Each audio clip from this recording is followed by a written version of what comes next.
Murder in the morning from the Hidden Killers podcast. You know, there's a lot of cases where we hear stories of horrible people doing horrible things and then evading the police for quite some time. And sometimes then getting into altercations with officers and maybe sometimes then involving other people, hostages, things of that nature. And you're just like, why couldn't this person just go do something and just, you know, just leave us alone on this planet, which you don't seem to fit in very well with, considering you're harming others. Well, that kind of happened to 34-year-old Brandon Lee Bushman.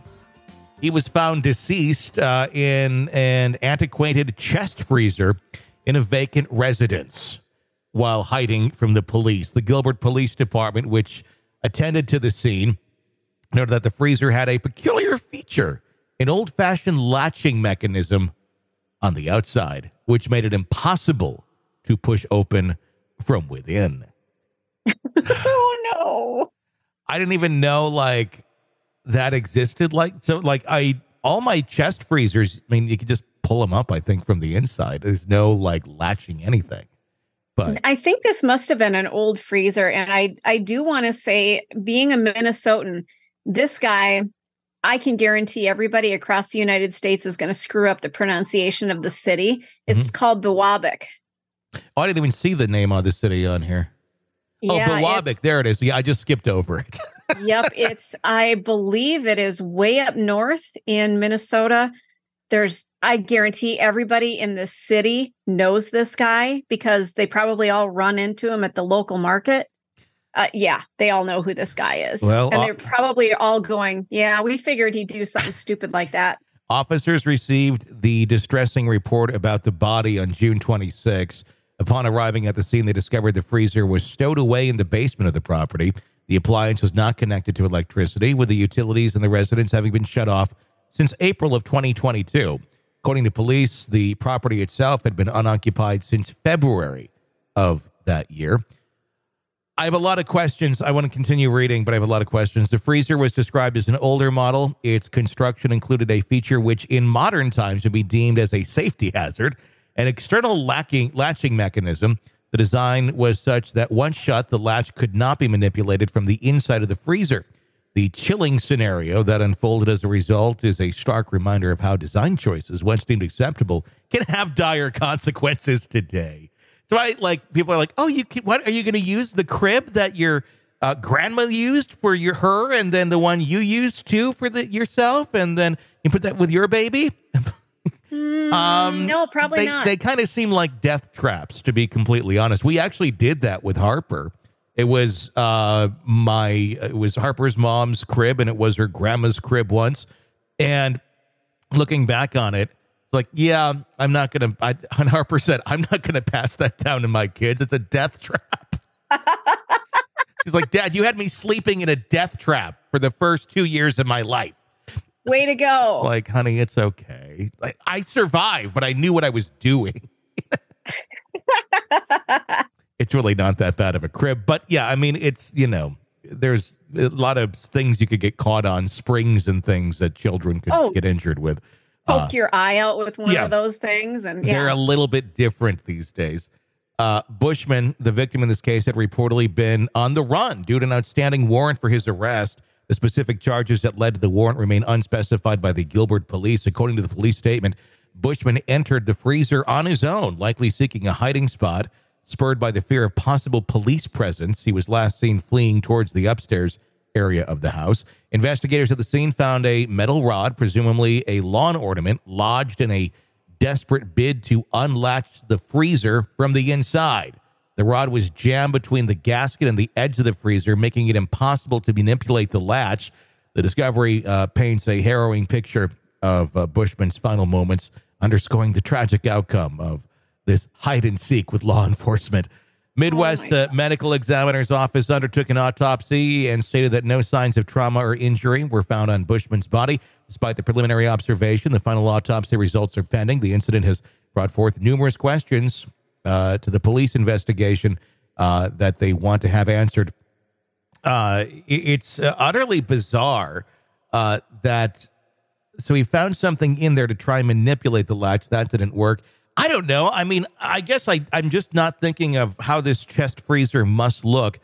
I think if I was inside my chest freezers and it wasn't freezing, which this man was in a freezer that was not freezing, I don't know. I think I could break through the actual freezer itself if you're in kind of a life or death situation. But maybe this is a real heavy duty metal. Yeah, I mean, the ones today are like, they're not plastic, but they're not like stainless steel heavy. They're very light when you have nothing in them, which it's a lot of foam. And I would think, if you sat in there, you could kind of punch your way through or up or bend it out so the latch would break. Or I don't know. Maybe this is just a really old heavy duty one where they made them a little more secure for trapping people in than they do today.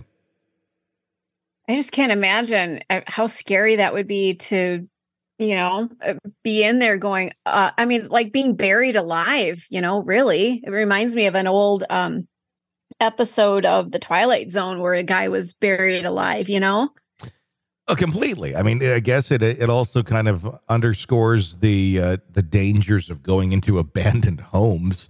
Although, I mean, my fear would be the floor giving out, not necessarily getting stuck inside the old chest freezer. But, kids out there exploring into old things, I could see a kid getting stuck in there if you're just playing with other friends or if you're by yourself. But again, Why would you be crawling into the chest freezer is the next question. I guess hide and seek with friends. This one, hide and seek with the police. Ugh, yeah, we used to go into an old abandoned home that was in actually Minnesota. It wasn't in this area, but it was all broken down, and I'm surprised I'm still alive to tell about it. It was horrible. Like you'd have to crawl through like the walls to get up to the next level because the stairway was already gone. It was just disintegrated because it was so rotted out. I probably have lots of scars from it. But yeah, we used to dig around in that house and see what we could find. It was terrible. I love abandoned places. I find them so fascinating. There was one recently, about a year and a half ago. Me and my daughter Harper would go over and eat at the restaurant next door. And I think the restaurant owned the land because there really wasn't a whole lot of like keep out signs. There was just a for sale sign in the front. And it's this old kind of plantation type looking building, if you will, with the big pillars in front, and was once, a big farm stead out back. You could get in through the back. So we, after eating our catfish, decided, hey, let's go see if we can go into the abandoned building. And it wasn't like a scary, wasn't a scary part of town or anything like that. It was just like, it's there. They're probably going to tear it down soon.